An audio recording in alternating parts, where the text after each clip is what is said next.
ഞാൻ തയ്യാറാക്കിയ കാച്ചെണ്ണയാണ് ഇത്. ഇത് ചെമ്പരത്തിപ്പൂവും മൈലാഞ്ചിയും കൊണ്ട് കാച്ചിയെടുത്തതാണ്. ഇത് കുളിക്കുന്നതിന് അരമണിക്കൂർ മുമ്പ് തലയിൽ തേച്ച് പിടിപ്പിക്കാവുന്നതാണ്. ഇത് മുടി കറക്കുന്നതിനും മുടി പൊഴിച്ചിലില്ലാതാക്കുന്നതിനും മുടി സമൃദ്ധമായി വളരുന്നതിനും ഈ എണ്ണ ഉപയോഗിച്ച് നോക്കൂ.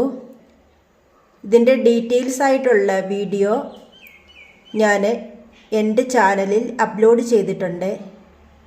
ദയവായി നിങ്ങൾ കാണണം, എന്നെ സപ്പോർട്ട് ചെയ്യണം. Thank you.